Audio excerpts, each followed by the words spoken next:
What's up, everybody? Thank you so much for listening. I wanted to put this in the top of the show.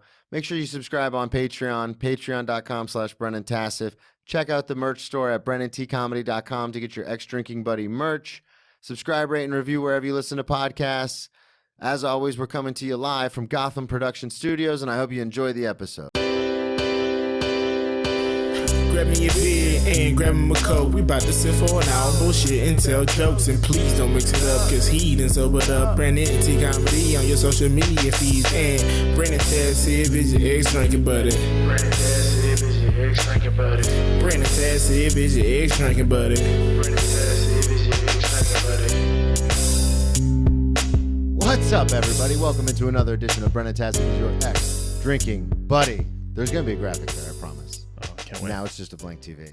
Yeah. I'm your host, Brennan Tassif. If you're new to the program, quick rundown of the show. I used to be everyone's favorite drinking buddy. It was my favorite thing to do, hang out with friends, get drunk, do drugs, get in all sorts of trouble, and then reminisce about those crazy stories. I am sober now, but it's still one of my favorite things to do, hang out with someone and reminisce about the fun old days. Most weeks I will be joined by a guest. This week is no exception. All the way from New York City, Sevrin Remmo. Took the subway here and everything. Did you? Yeah. What's up, man? Not much. How are you? Good. How are you doing?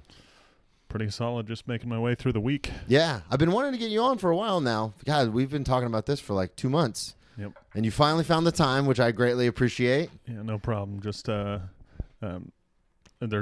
definitely shouldn't be at work right now, so Well, before we get too far into anything, plug everything up front. Let everyone know where they can find you, social media, everything like that.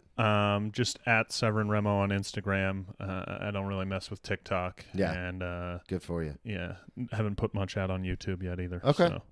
Well, yeah. Instagram's my homepage. Boom. Beautiful. And that's where I have such a massive audience. Yeah, it's huge. Yeah. It's massive. It is, upwards of 2,000 people. but it is weird because when I go back home and stuff, people will be like, "Oh my God, you have 1,500 followers." Like people who are uninitiated are like, right. "You have over 1,000 followers," and I'm like, "Yeah, that's terrible." And they go, "We only have like 28." Yeah. And I'm like, "Well, if you look at it like that, then yeah, it's a lot." Yeah, I guess if your basis of comparison. Yeah, exactly. It's all Yeah. relative. Yeah. So you're not originally from New York, correct? No, from Colorado. Okay. Now, I want to, before we get too far into the stories, because you did send me a list, which I do greatly appreciate, I wanted to let everyone in the audience get to know you. So how did you get into comedy? How did you get into stand-up? Like, how did that all fall into place and you end up in New York? I was actually, first time I did stand-up, I was living in Germany. I was in the Air Force. So, Shouts out, veteran. yeah. The Air Force, that's the best one, right? Yeah, in my opinion. That's what everybody says, though. It's the most, like, business-like, so Yeah. it has a reputation for being unmilitaristic and a little bit lazy. Okay. But, it's the most applicable outside of the military, too. Yeah. You know, like, I And it's talked the to highest paid. they're all pretty much the same, but like, well, Trying to throw- outside, yeah. But there's, you come out and you did something in the Air Force. It's usually more of a transferable skill than being like infantry. Yeah. You know. Yeah, because there's more to do with math and engineering and things like that versus like, I walked around a lot. Yeah, exactly. So you started stand-up. Why did you start? How did you start it? Why did you do it? One of the guys I worked with ran like a quarterly like open mic / talent show thing. And Was this in the Air Force? Yeah. Okay. And I'd always been kind of kicking it around in my head. I love how you said one of the guys I worked with. Yeah. Like it's a business. Yeah, a lot of exactly. times people would be like, "Yeah, me and a buddy I served with." Yeah. You're like, "Nah, a guy I worked with." Yeah, exactly. Well, I think we're both out now, so just Heroes. just an old friend. Heroes. Yeah. Follow me. We're gonna. He's not trying to do anything social Yeah. media wise, so Oh, we're gonna tag. if you want to follow him, just follow me twice. USA, Hero. We're gonna tag it with all that stuff when we Good. clip stuff. Good. You're People are gonna be like, "What the hell?" Yeah, push it out to the right folks. Oh yeah, absolutely. Hell yeah, those kind of guys. So you are in Germany. You've always kicked around the idea of stand up. How did you find stand up as it? Because it's such a broad question, but I always like to ask it because I found it when I was 12. My cousin showed me Comedy Central Presents. I loved it, fell in love with it, started recording on VHS every Friday, the Comedy Central Presents, and then I would watch them over and over and over. So like I found stand up at 12. through my cousin. And a lot of people have like, oh, well, we watched the Jerry Seinfeld special when I was a kid with my family, or Eddie Murphy or something like that. So how did you find comedy? Some of the earliest stuff I remember was probably Chappelle doing Killing Them Softly. Okay. Yeah, and I just remember my parents watching that. Oh, really? Okay. Yeah, and me being like, what the what is this? Exactly. So then you got into it that way, and you always in the back of your head, you said kind of thought about trying it? Yeah. Okay. I didn't grow up in a place where it was like understood that was like a legitimate career path. Yeah. And now that I'm in it, I realize it's not. Yeah, I was going to say. Yeah. Well, and that's another big thing too, is so many people I talk to are like, yeah, even people who grew up in New York are like, yeah, I loved comedy, but I didn't think like that was the thing you could try to pursue. And then, like you said, I mean, I know you're half joking, but still, it's like now that we're pursuing it, we're like, oh no, this is not something you should try to pursue at all. Yeah, I mean, it can work out eventually, but it feels like. What's I think harder, the Air Force or comedy? Oh, certainly comedy in a lot of aspects. Just, I mean, physical, straining myself physically does not really bother me. Yeah. But like the level of uncertainty in like a career path like this is just insane. Yeah. It's so funny because I've been doing it for so long, and then people will be like I'll mention to people at the restaurant that I'll be like, yeah, I just moved to New York, and they go, oh, why'd you move here? And I go, comedy. And they go, oh, how's it going? I'm like, well, I'm waiting on you right now, so not awesome. Yeah, not great. Yeah, exactly. I mean, it's going okay, Yeah. but I'm still here, so not great. Yeah. So you are in Germany.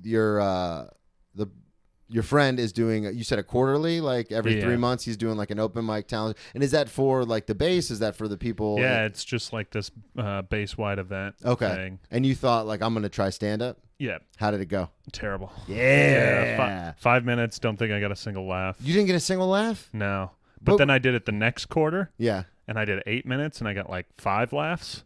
And like 2 of them were big pops, 1 little one, and you know. Between the first one and the second one, are you writing like crazy? Because that's 3 months. Yeah. Okay.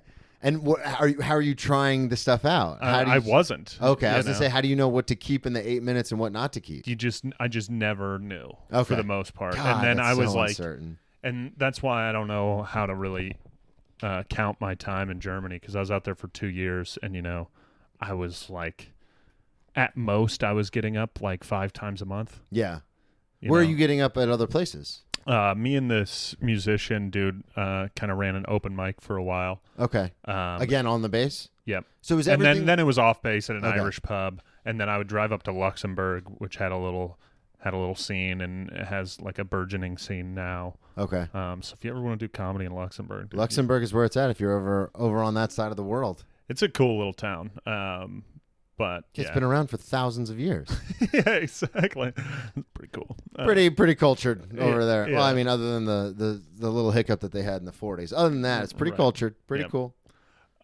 So yeah, I would do that, and then I moved to Boston after that, because I could basically, within the Air Force in my career field, I could have moved to Boston, L.A., or Denver, and I'm from Denver, so I didn't want to go back, and I didn't want to go to L.A. Okay.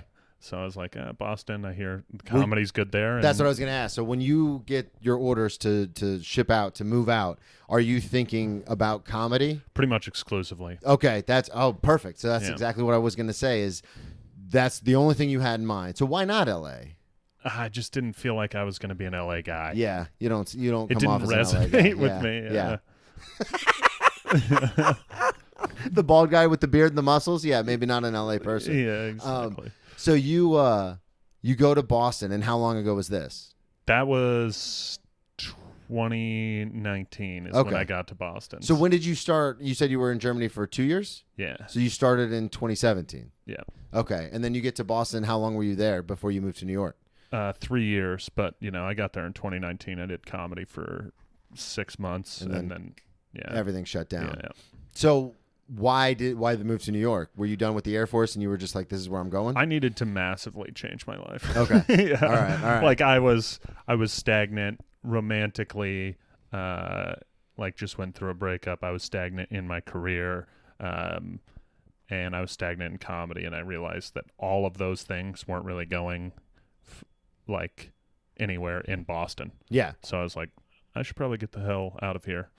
So when you come to New York originally, are you coming with the Air Force or were you finished No, with the I Air Force? got out. So you honorable discharge and then you were done? Yeah, That's how it works? Something like that. Okay. No, I don't- yeah, it was honorable. Okay.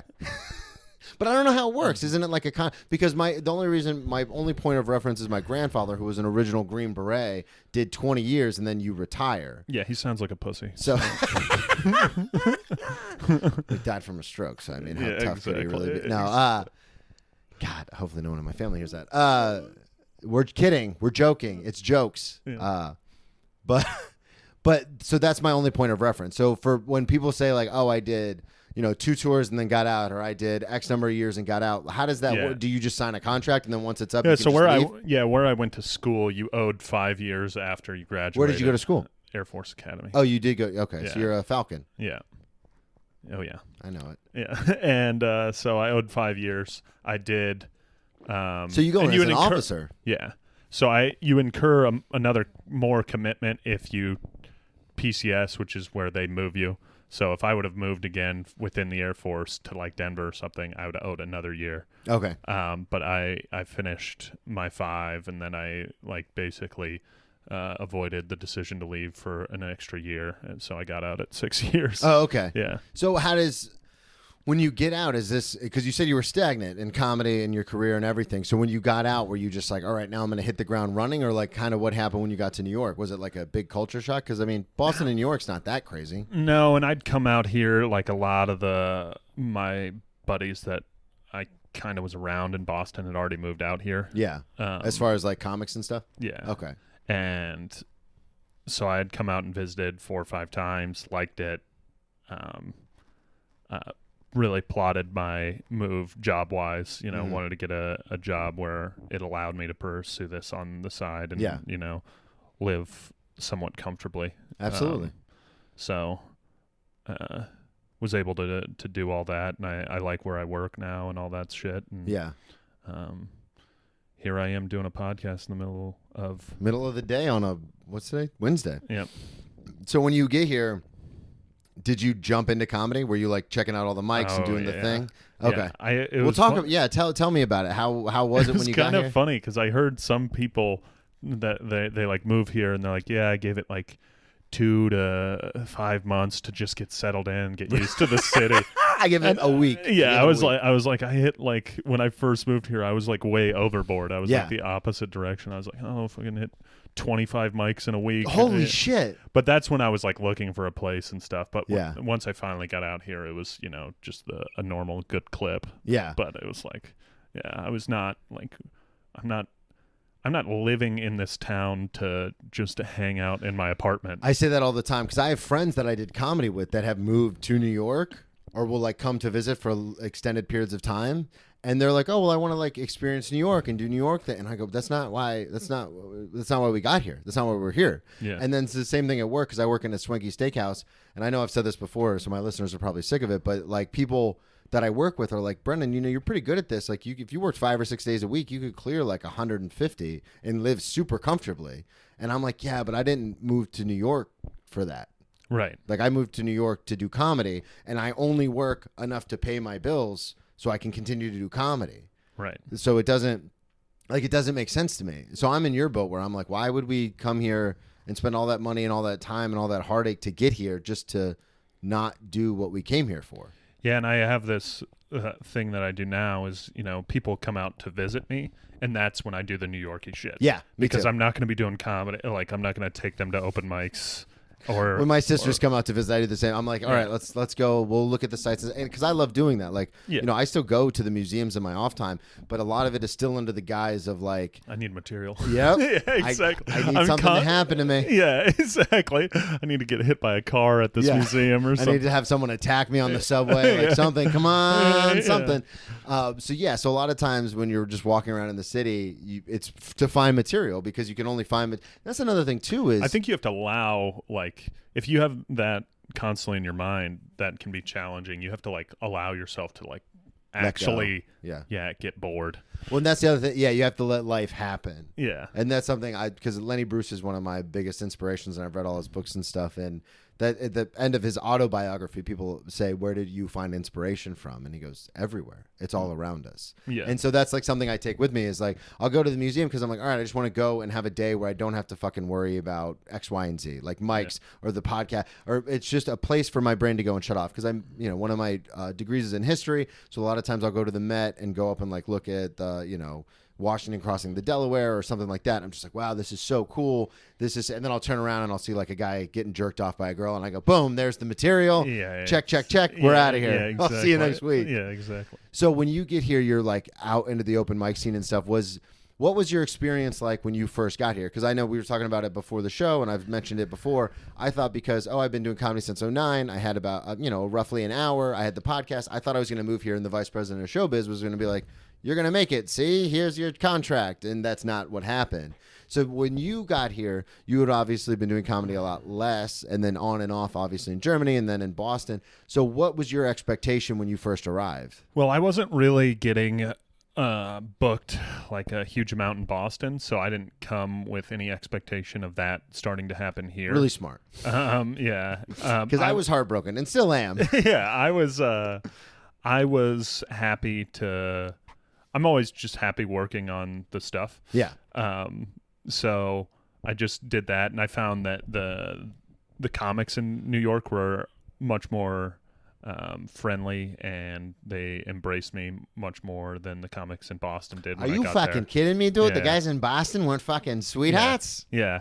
Maybe if I was like exorbitantly funny when I got to Boston. Yeah. And there's like that respect, right, among of comics. So if you show up and you're, doing great, more people want to be friends with you. Absolutely. And I think that's why I wanted the first time I saw you. Yeah. You killed. For me, I was dying, and then I Yeah. was like, I got to get this guy on the podcast. Yeah, exactly. So there's, the guy that goes up there and just says weird shit and no one laughs, and then he's awkward and he leaves. You're not like, oh yeah, I want to hang out with him. Yeah. It's not a natural response. It's weird too, because I find it fascinating the fact that because I had been doing it for a little while, I knew some people in New York, and I'm affable, and I grew up around salespeople, so I'm very good in the room with people and talking and stuff. And I've been doing, I've got 3 different podcasts that I do.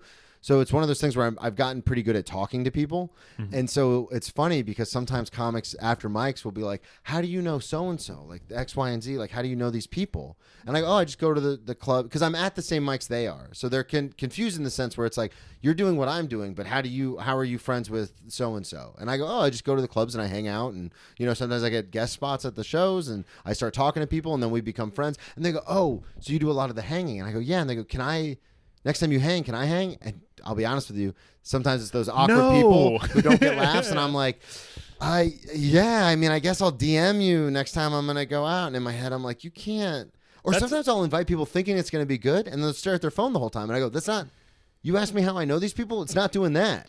Yeah, it's interesting because people confuse the hang like it's a task. Yeah. And it's literally you just go and you're just there. Yeah, you're just hanging. Yeah, exactly.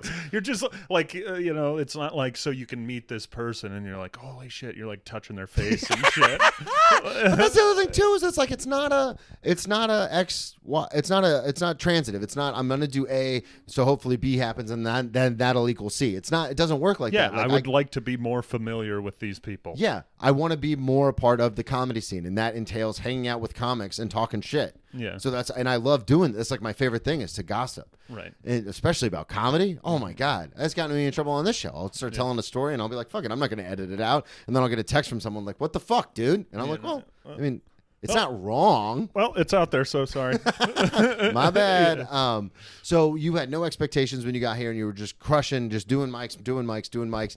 What have you learned in because you've been here 2 years now, right? Or a year? No, just going on a year now. Okay, so what have you learned in the last year compared to what you didn't know before in Boston and Germany? Kind of funnily enough, just wrapping my head around the idea of, like we were talking about before, that you got to reach out to people if you actually want to get on shows. And even if it's your friends, out of sight, out of mind. That's 100%. I've even had people be like, hey, we're doing a show, in 2 weeks. If you swing by, to support, we'll throw you up for a guest spot. And then you don't talk to that person for 2 or 3 weeks, and then you just show up. They've completely forgotten that they've told you they're going to give you a guest spot. Oh, wow. Because it happened. There's so many. the market why is would you so- remember? Yeah, the market's so oversaturated. And I do it all the time too, where I'll be like, yeah, we totally got to get you on the podcast. And then I walk out of the room, smoke a cigarette, go get lunch, and I forget. Right. And then they'll text me and be like, hey, what are we doing about the pie? And I'm like, oh, fuck. Like, Right. yeah, let's book it. So that's another thing too, is I've shown up to shows before and been like, don't ask. Like, that looks tacky. Like, don't ask. But then in my head, I go home and I go, the fuck did I go to that show for? Like, just to Right. see my friends' same sets that I've seen 7 times? Like, you have to ask. Right. And that's been And a that's huge problem. that's like a little bit of an ego hurdle. Oh, yeah. Because you're like, man, I'm so fucking sick. Why aren't they clamoring for my sweet jokes?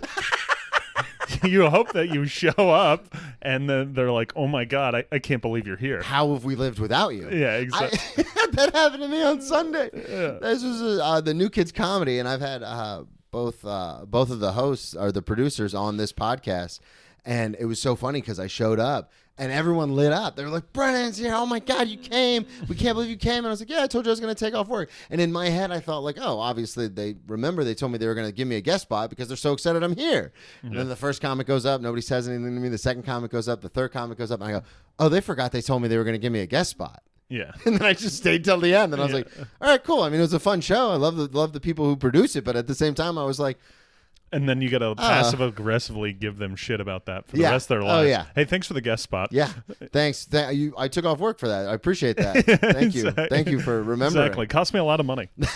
About $400. Yeah.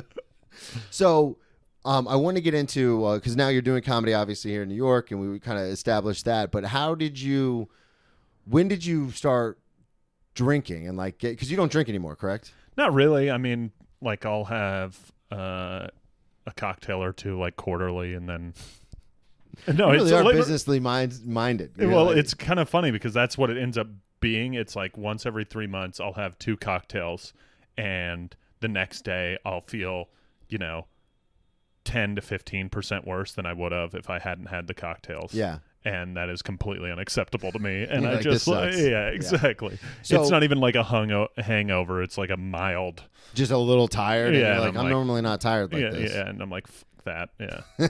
You don't have to sense it. You're like, fuck that. Yeah. So when did you start drinking? I would say Because the reason I ask is because you sent me a couple stories where I'm like, all right, well, if that happened, then you must have been getting after it at one point or another. yeah. I mean, I think I had a normal transition. Like, I'm the youngest of 4 boys. Okay. So by the time I was in high school, my parents were kind of hands off. My dad was a little stricter, but my parents had split custody, so what he wanted didn't matter when I was at my mom's house. Yeah, right. And Anybody else in the military in your family? No, not even close. You're the only hero? Yeah, exactly. The only hero. Yeah, the rest of them are cowards.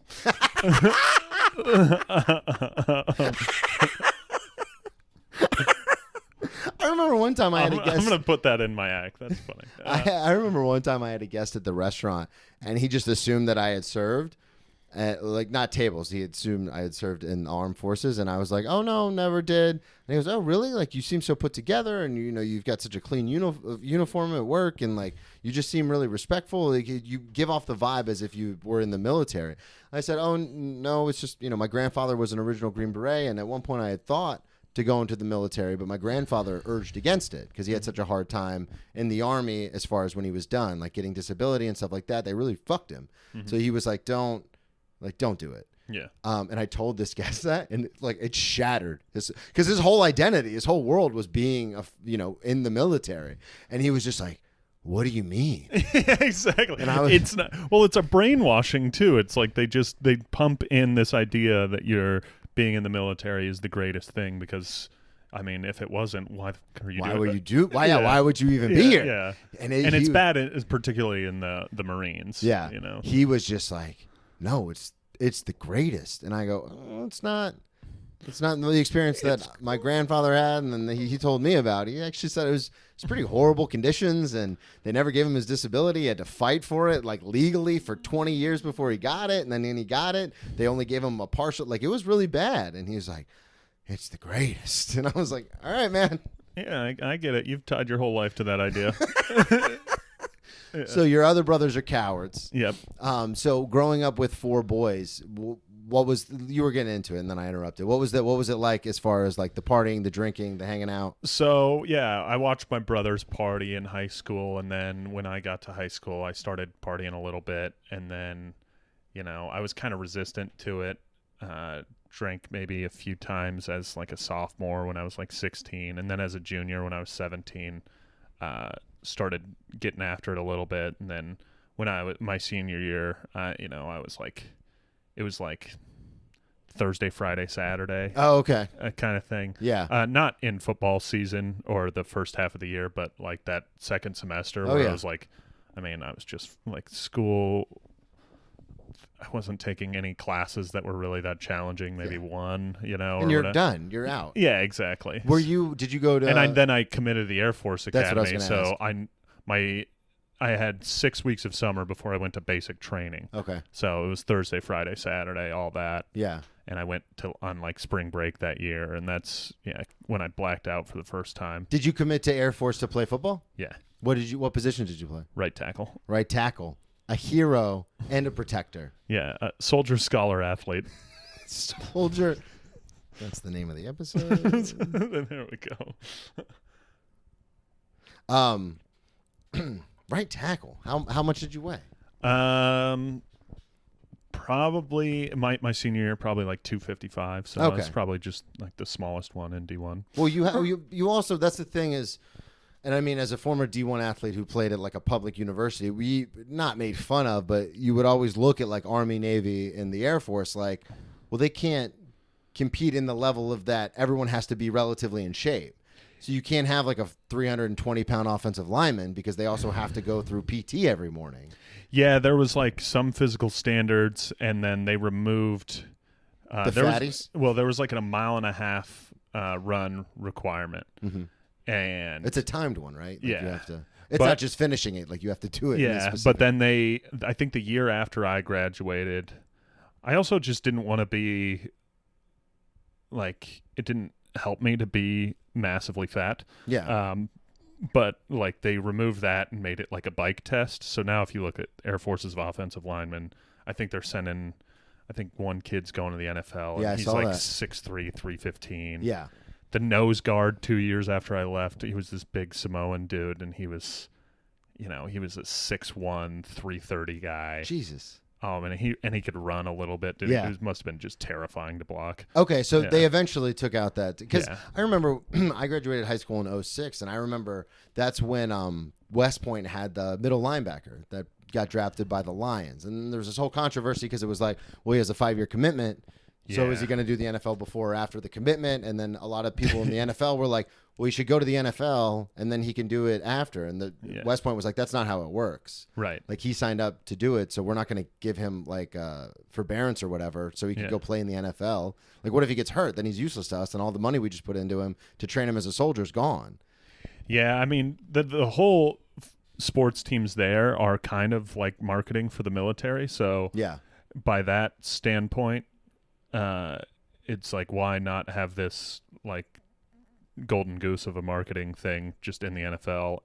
My senior year, like Navy's quarterback, our tight end, and Navy's long snapper all went to the NFL, and I forget, it was Obama at the time, just removed the requirement for it. Oh, he did? Yeah, but then when Trump got elected, he put it right back in. Yeah. So there was like 1 year where people just got off free and clear. 1 year where you're like, okay, marketing is my job. I'm actually in marketing now, not the Air Force. Yeah, and so I had And a then buddy. Trump came in and made it all right. Just, Papa Bear put it all back together. I just again. don't know. I don't know who made that decision and why it's such a weighty decision. It's like 3 guys a decade. Yeah. Exactly. Yeah, that's because I remember it was a big deal. Caleb, I think, was the guy's name. It was a Yeah. big deal, like where they were like, he can't go. Like, why would you? I remember ESPN was like, why would you waste a draft pick on a person that was at a military academy? That's a waste because they're not going to be able to play. And I remember thinking like, yeah, but this is the NFL. Like, all the eyes are on him now. He got drafted in like the 3rd round. Yeah. So it's like a big deal, but they were like, no, he's not going to play. Let the boys play. Just let the boys play. So before you go to boot camp, and you said it was Thursday, Friday, Saturday, and then you Yeah. said right before on spring break is when you had your first blackout.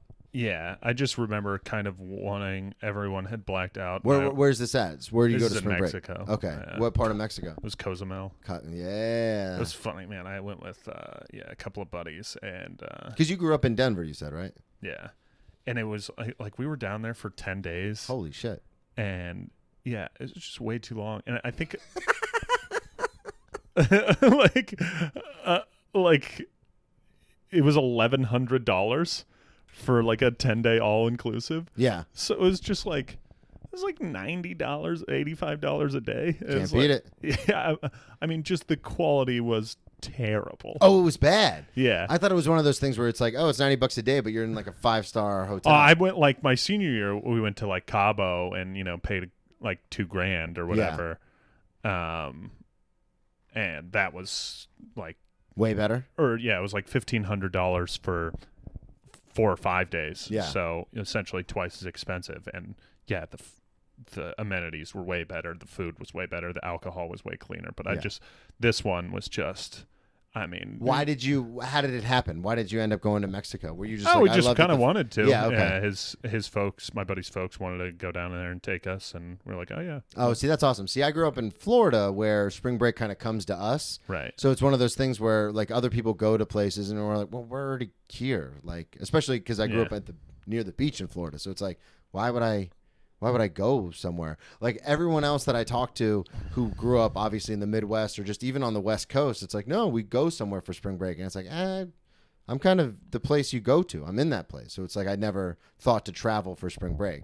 So you were just with your friends and their parents were like, let's go to fucking Mexico. And you're like, yeah, let's go to fucking Mexico. Yeah, and party it up. And how did you black out? Do you even remember? Yeah, I remember like trying to black out. And that was like a goal? Yeah. Yeah, because I hadn't done it before, and everyone. First night? No, it was a little bit deeper, and I always have good intentions when I black out, and what I mean by that is like, I just try like every time I black out, I like don't think that I'm blacking out. Does that make sense? Like I remember like this time. I literally remember being like, I don't think I can do it. And I remember like laying down in bed and crossing my arms and passing out. But apparently I rose like fucking Frankenstein. Yeah, exactly. Like 10 minutes later. Because like, yeah, I like when so you black lay down and your mind was like, okay, we're gone. But your body was like, I'm up. Yeah, exactly. But like, the classic thing about blacking out is you get to hear about what happened the next day. So I like walk into the bathroom the next morning. Did you wake up in the bed? Yes. So you thought you didn't go anywhere? Yeah. This is fantastic. And I walk into the bathroom and I was like, why is there throw up and blood everywhere? Oh my God. What happened? Apparently I was throwing up and then I started sneezing. And I like couldn't stop sneezing, and I started sneezing blood.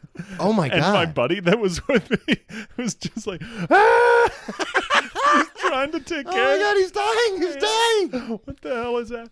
I remember there was like a club in the hotel, and I went back there, and they were like, "Oh, this guy," kind of thing. And apparently, I just like.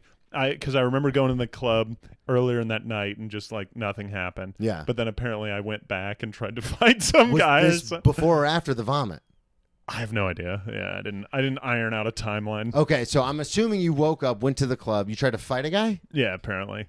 Just out of the you don't. Yeah, remember. No, I think he was being a cock. Yeah. And you're like, fuck you. And then you went back to the room. Yeah. Threw up, couldn't stop sneezing, blood everywhere. Yeah. So were you super hungover the next day? No, I mean, when you're 18, you don't get hungover. Yeah. It's the weird, Maybe it's a lack of responsibility that helps. Yeah. So then did you continue to drink for the duration of the Mexico trip? Yeah, I mean, just... You're a hero. There's no quit in you, man. Yeah, violently drinking that trip. I think I lost 10 pounds of muscle on that trip. I remember, I came back and I just like... I remember working out afterwards and being like, what the hell? How does this happen? Yeah, I got nothing. I remember when when I went to rehab, I gained 100 pounds when I started drinking heavily after college football, because I was just getting drunk and then going to fast food every night. And then I would just eat it and then pass out. So I gained like 100 pounds in a few months. And then That's so much weight. dude, have you seen? I'll show you some of the pictures of what I used to. I was like 315. It was not a good 315. It was a chubby, roly-poly 315. And I remember when I went to rehab in 2013, I lost a lot of the weight because I wasn't drinking anymore, so I wasn't eating super late, and then I was working out all the time. And I remember when I relapsed, I would still try to force myself to go to the gym. And after you drink for 3 or 4 days and then try to go to the gym, it's a different experience. Oh. Because I'm putting the same weight on that I would always put on, and I'm like, I can't. And then you do like 1 rep, and you're like, all right, rack it. Yeah. Yeah. I'm done. Yeah. That was a good workout. Yeah. Let's go home, boys. So when you get back from Mexico, you're still obviously going to Air Force to play football. Were you like, oh, I want to keep partying like that? Or were you like, oh, I got to hang it up? No, I knew. I mean, I was in basic training for 6 weeks. Yeah. So you don't do anything that you want. Is basic training for the Air Force? It's all the same, right? The original basic training for all the enlisted basic down in Texas and the academy basic is different because the academy basic is it's a little more of a weed out process, I would say. Oh, so it's harder. Yeah, it's shorter, I think, and harder. Yeah, I think down. Story of my life, you know what I'm saying? Hey, I think it's like 2.5 weeks shorter, and then like you're not allowed. It's like 6.5 weeks long. You're not allowed to sit down the entire time. So you either lay in bed or you're up? Yeah, you're either sleeping or you're standing. If you're sitting at lunch. And I was there for the last year where at lunch you had to eat at attention. So you'd have to be on like the front 1/3 of your chair, and you would have to take a bite to eat, and then put it in your mouth, ground your silverware in a certain way, and then they counted how many times you would chew, and you could never go above 7 chews, otherwise you'd get screamed at. Everyone lost so much weight. God. Yeah, and then they just make you exercise a bunch and make you memorize a bunch of shit. Yeah. But then when you got done with basic, when you went to the Air Force, you said that you committed to the Air Force for football. Was that because you wanted to play D1 football, or is that because you wanted to be in the armed services? I wanted to play D1 football, and more importantly, I wanted to go to school for free. Yeah. So, okay, so you're not, because I know some people that go to the academies and they're like, this is what I want to do. Like, football is just an extension of, like, well, I'm here to play football so I get a free education. Yeah, I have no integrity. Okay. But you are a hero. Yeah. So what was that like when you started playing? Were you like, okay, like this is, because my experience is playing football at a Division I school in Florida. So I'm assuming it's a lot different than playing at a D1 school for a military academy. Yeah, I mean, I just remember showing up and then the reality of college football hitting me in the face as well. Yeah. Like just, having NFL aspirations and then taking one look at our defensive end and being like, oh, I guess I'm not going to the NFL. You're better than me. I got there and I was like, yeah, I don't start, I don't play, I don't even touch the field, but one day I'm going to make it. Well, I knew that I would I knew I was going to stick with it, right? So you don't have quit. You don't have any quitting. Right. I don't know why. Like, it just never even occurred to me, I guess, because it wasn't like I was like, so like there's like, I think there's 18 freshman offensive linemen because they over recruit there. Yeah, the attrition rate's so high. Quit. Yeah. Yeah, and I think I was like number 2 on the freshman depth chart at one of the tackle spots. So I was essentially 5th or 6th string. Yeah, you know what I'm saying? Yeah, I mean when you're a freshman, that's what happens. Yeah, a lot of times they redshirt you, and a lot of people are like, "Oh, you get an extra year." It's like, no, it's because you're not going to be anywhere near the field, so they just want to sit. Yeah, they want to grow you physically and shit like that. But one of our defensive ends, I remember the first time I saw him, he probably was like an inch and a half taller than me. And he was like a 280 guy. Yeah. And I was 215 after coming out of basic, and I was just like, what is that? Did you I'd never seen a person that like that size that moved that well. Yeah. In high school, and I was just like, oh. I got to college and I was like, oh, this is a different sport. Yeah. Because it's a smaller school, but it's in South Florida. So a lot of the kids who are like 4 and 5 stars that don't want to go anywhere, they want to stay at home. Well, yeah, you get like my brother played D1 AA, and it's, I imagine the Florida schools are kind of like that, where it's like, holy shit. Like, yeah. It's like some of the kids that you're like, oh, you have the talent, but something else is missing. We had kids that were recruited by like Alabama, Ohio State, and stuff. And again, if we would have won every single game that we played in, we would have played for a national championship. Like, because we played against Auburn, we played against Florida, we played against Texas. Yeah. But, a smaller school, you lose those games, and then, next thing you know, you're playing in the New Orleans Bowl, which is awesome. It was a great experience.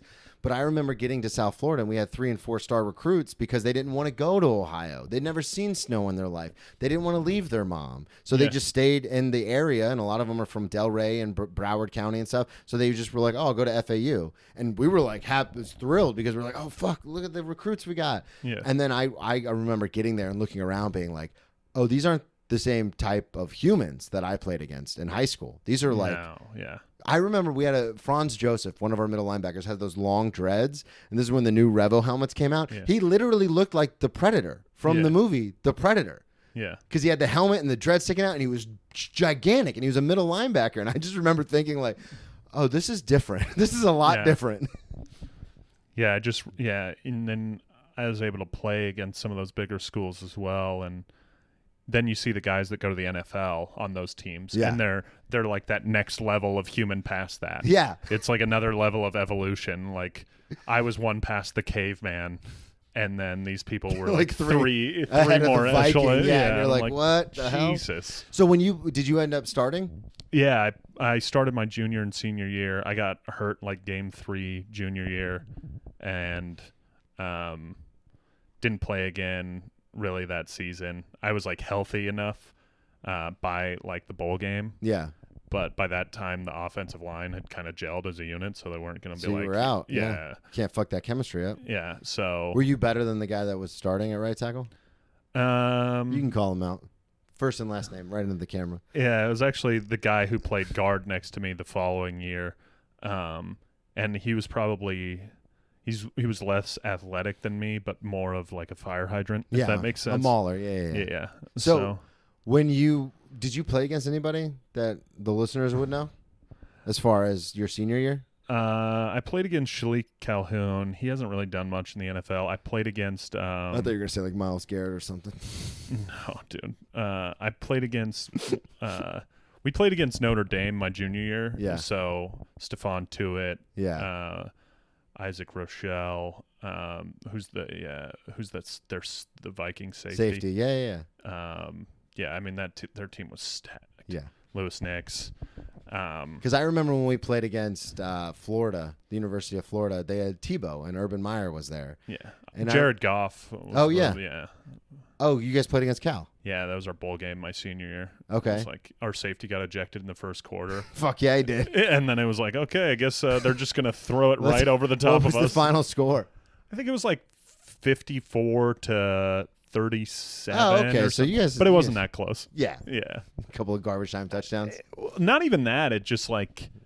Yeah, they were always 2 touchdowns ahead. Never felt like we were like, oh, we're just gonna get a stop. So that's what happened. So when we played against Florida going into halftime, I think it was 21-20 going into halftime, and I think they scored like a cheap touchdown like right as the half expired. But we were like, oh, we're in this game. Like it's 21-20. Like we're in it. This is them coming off of a national championship. We're like, or no, this was the year they won the national championship. We're like, oh, we can compete with them.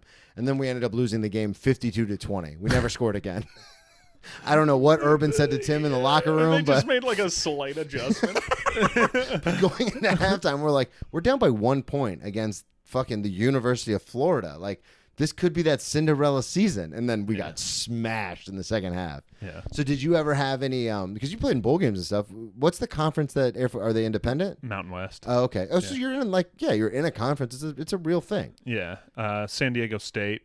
And Boise State were always Boise State's the rough one because we beat them my junior and senior year. We beat Boise. Yeah. Oh, did you? Yeah, even on the blue turf. It was we actually kicked the shit out of them my senior year. It was really gratifying. That's awesome. Like we beat them like it was like 35-28, but it was not that close. Yeah. Again, it's like how they you had guys like were a with Cal. garbage time touchdown, and they would just like they couldn't stop us. Yeah. And God, that's awesome. Especially because Boise is one of those teams where every year they're like, oh, they're a Cinderella team. They go undefeated. They always lose only one game. And then Air Force came in there and like, shut the fuck up. I remember too, like we got the ball to start the game, and like our quarterback like fumbled a pitch, and like they got it and scored a field goal, and then we got it back, turned it over immediately, and then they like popped an A gap run for like 85 yards, and my tight end just turned to me, he's like, well, this isn't a great start. Just like down 10 within 5 minutes. Well, this isn't going to look like, but then you ended up winning the game. Yeah. So when did you, when you were in college and you're playing football and everything, are you partying like crazy? No, not 'Cause it's until the my academy, senior year. Yeah. Okay. So again, this happened in high school. You didn't really do it till your senior year. Yeah, and I would, in the off season I would party some, but Yeah. nothing too crazy. And then when I moved out to Germany, I started partying a little bit. So again. you moved out to Germany your senior year of college. No. Upon graduation. Okay. Yeah. So you played all 4 years, and then you graduate, and you immediately obviously are enlisted. And then when you go to Germany, are you gonna like what's the course of action between graduating, moving to Germany, and then as far as you as actually, so when you graduate from a service academy, you get 60 days of paid leave afterwards before you start like your first summer? job. Yeah. But it's paid, so Yeah. they pay you like it's like, $5-6 grand or whatever it is. $6 grand for 2 months. God. Yeah, it was probably closer to 5. I don't know. Yeah. I'm saying 4, that's not. yeah. I mean, living in New York now, I'm Yeah. like, I need to make at least 5 to But survive. But everyone just travels and parties. Yeah. So you that's just take the money and go. Yeah, and that's what we did. Me and my buddies did like a world tour thing. And Where'd you go? For that trip, we went to Berlin, Amsterdam, then we went to Bangkok, Yeah, you and did. then Chiang Mai, and then Vietnam, and then like Malaysia for a few days, and then God, you went to all Australia. these countries on $6 grand? Yeah, I mean, you save up while you're there for this trip too. Yeah, that's true. And Okay. also, like, I mean, the only expensive thing is really the flights. Yeah. And if you buy them far enough in advance, it doesn't. Damn, so hurt that's you. awesome. So you went on this tour. Well, you're doing this tour, obviously. Yeah. Hitting all the crazy spots. What's the craziest thing that happened post graduation before Germany I think, there was that you're allowed to talk about? Yeah. Well, that really narrows it. I mean, whatever you're comfortable with talking about. Yeah. I just You're not beholden to the government anymore. Yeah, it's true. I do remember. There's a knock at the door. Yeah, exactly. I remember this one.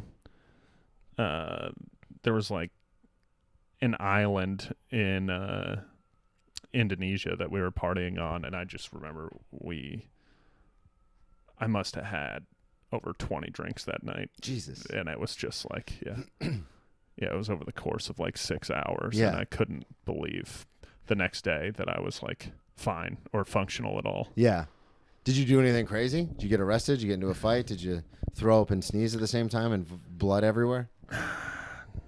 Nothing stands out as other than just like being a party idiot American abroad. Hell yeah. Yeah. We love it. Yeah. What was the last blackout? Because that was another one you sent me. So in Germany, a lot of these stories revolve around my buddy Chris. Yeah. Who's You like, also sent me, you just said Chris, my buddy Chris. Yeah. So he's like my pusher man. He's moving to New York, so that's dangerous for me.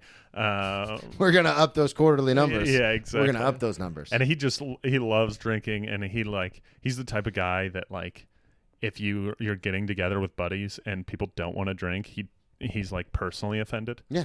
He's I was that guy from there's a part of me that still is that guy. Yeah, he's like, you guys don't want to be, we're not friends anymore? Yeah, but I thought we were doing this together as a team, as a family. What, do you not like me? Yeah. And he came out and visited. He lived in the UK, and I traveled with him when I lived in Germany a bunch. And he came down to visit me in Germany. And I was like, I don't really want to drink. And he's like, all right, yeah. We'll just do like one shot before dinner. Yeah. And I was like, okay. And then we had like some sake at dinner. And I was like, all right, I'm probably good. And then like we go out to this bar, and he buys me 2 Long Island iced teas. Oh God. And they were just like, they were so strong. Yeah. And I mean, I'm done with them within a half hour. Yeah, they're still just one, they're just a drink. Yeah, exactly. Slammed them. And then we go and meet my friends at this bar, and we split a flight of beers at a German bar. So it's, Yeah, a little whatever stronger. a flight is in German beers, 50 beers. It's not like It's 6 like 10. in the States. Yeah. But, There's a lot and of then I times in see the my States it's like friends, 3, and they're like, "This is the drunkest I've ever seen you." Really? Yeah. And I was like, "Yeah, well." And then again, good intentions. I was like, "All right, like let's call it a night." He was like, "Do you want to go get like some kebab?" And I was like, "No, I'm good. Let's just call it a night." And then apparently, I black out. we go and get kebab almost immediately, and then like I pee in a public park, and, As you do. Yeah, and then I wake up at like 1 o'clock in the afternoon the next day, and I just come into where he's sleeping, and I'm like, I hope you're happy.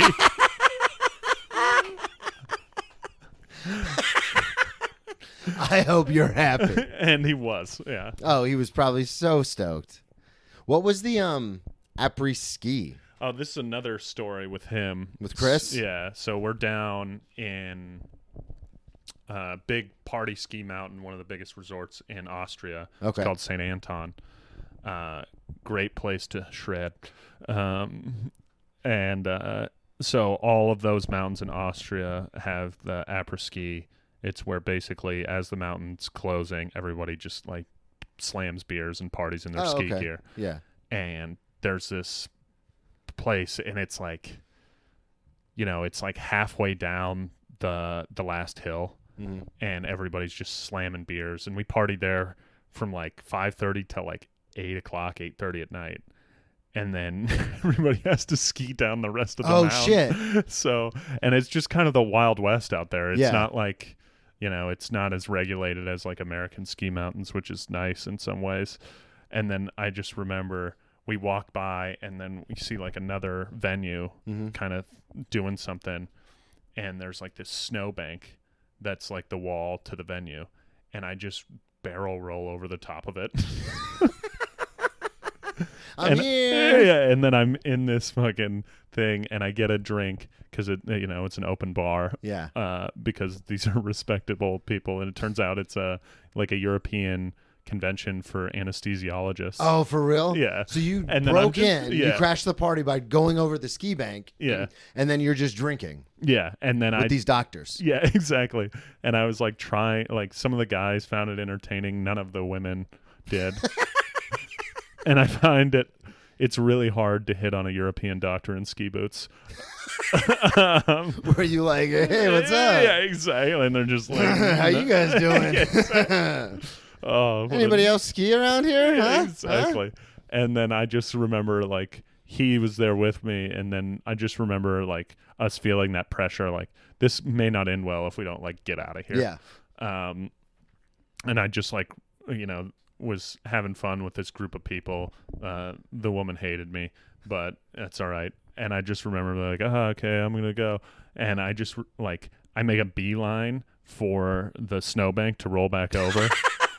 And I just Come out literally the same way I came in. Yeah, exactly. And I just literally somehow just run not directly at the snowbank, but directly at this empty table and just knock it over. On purpose? No. Oh, you're just hammered? And somehow, yeah. And it must have looked like it was on purpose because, it was like not the direction. Yeah. It just Why is he running to the left? Yeah, Yeah. it looked like a scene from a movie. Yeah. It was like must have been hysterical physical comedy. Just plow this table, knock everything off of it, and then just roll back over the ski bank. And, Thank you. Good night. yeah, exactly. Gone like the wind, man. God, man. Well, this was a lot of fun. Thank you so much for coming on. Yeah, no problem. Plug everything one more time. At Sevrin Remmo on Instagram, SEVRINMMO. Beautiful. Thank you, everybody, so much for listening. At Brendan T. Comedy on all social media, BrendonTComedy.com. Check out the one-man show on Patreon.com/BrendonTassif, and we'll talk to you all next week. Peace out.